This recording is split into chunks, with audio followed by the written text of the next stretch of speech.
lives of our children were being influenced and shaped by us, often in ways we didn't even begin to realize.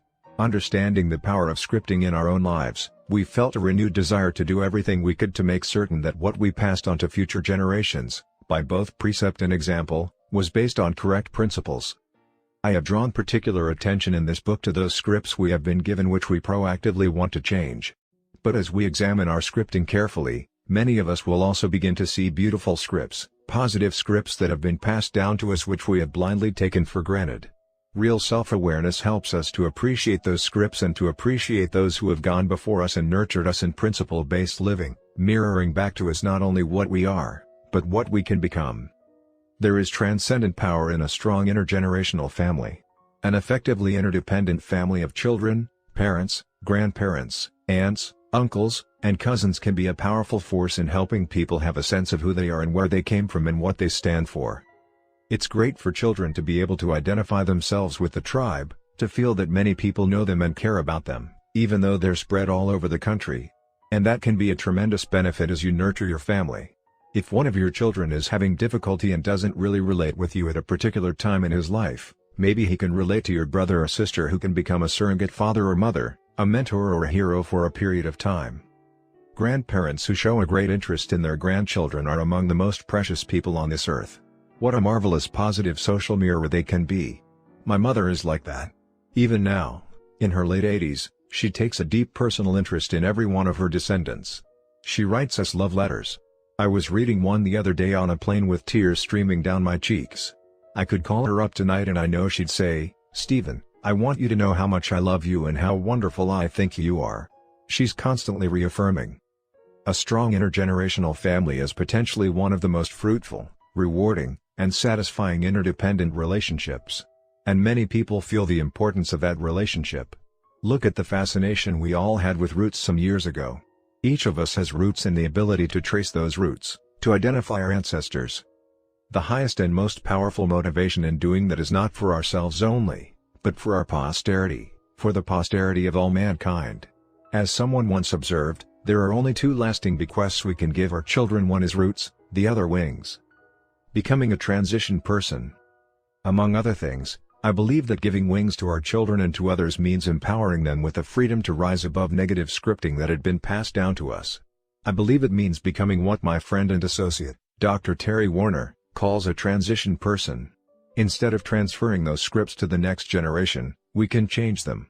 And we can do it in a way that will build relationships in the process. If your parents abused you as a child, that does not mean that you have to abuse your own children.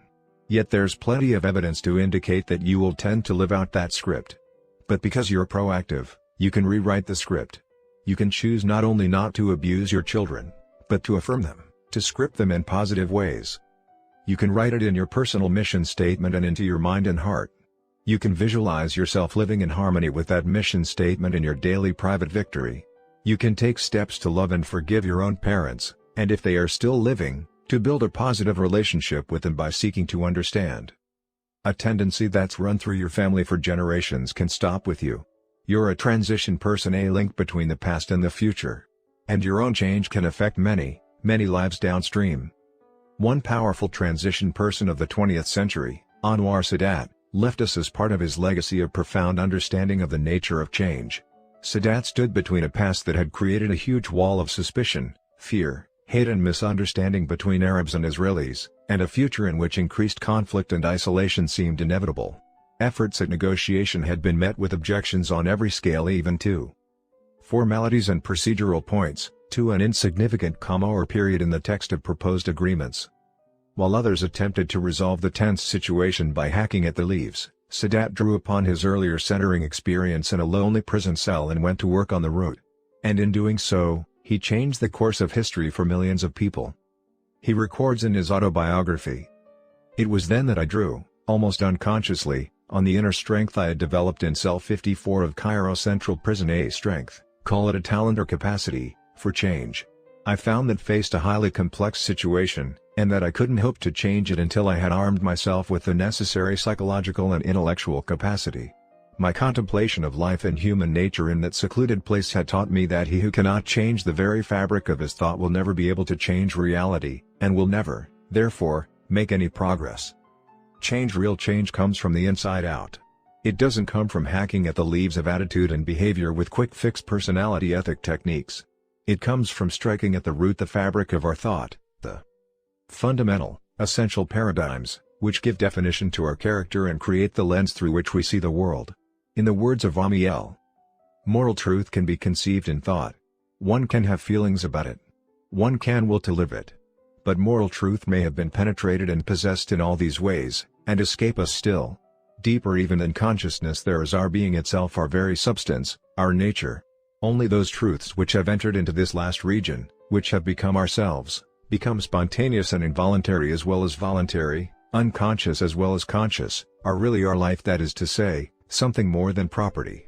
So long as we are able to distinguish any space whatever between truth and us, we remain outside it. The thought, the feeling, the desire or the consciousness of life may not be quite life.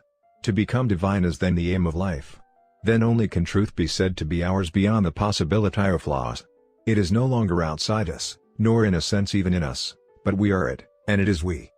Achieving unity, oneness with ourselves, with our loved ones, with our friends and working associates, is the highest and best and most delicious fruit of the 7 habits. Most of us have tasted this fruit of true unity from time to time in the past, as we have also tasted the bitter, lonely fruit of disunity, and we know how precious and fragile unity is.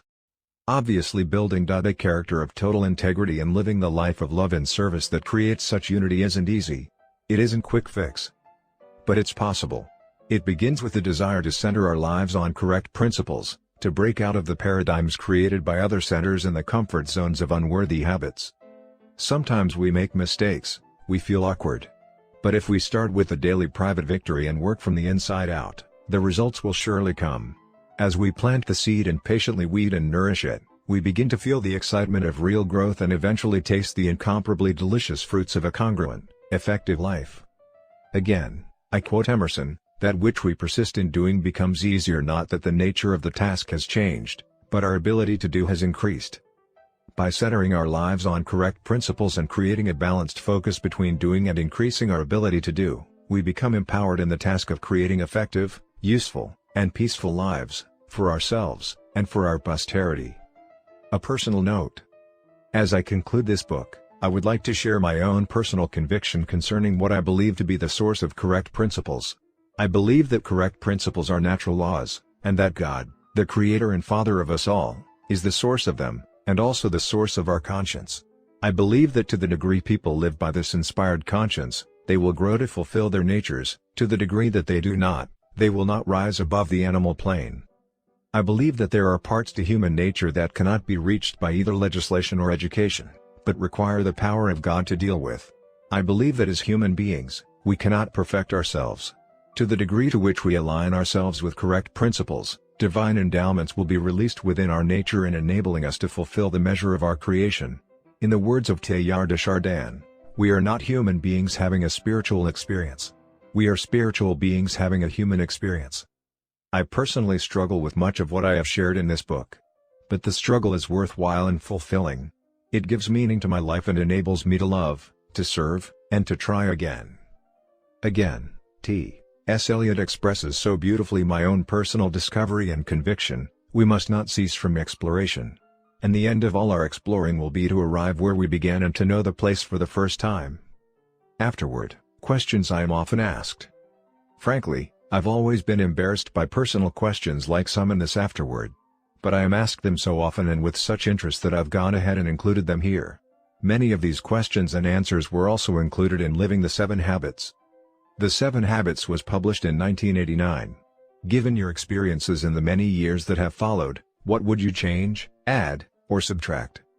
I'm not responding lightly, but frankly I wouldn't change anything. I might go deeper and apply wider, but I have had the opportunity to do that in some of the books released since then.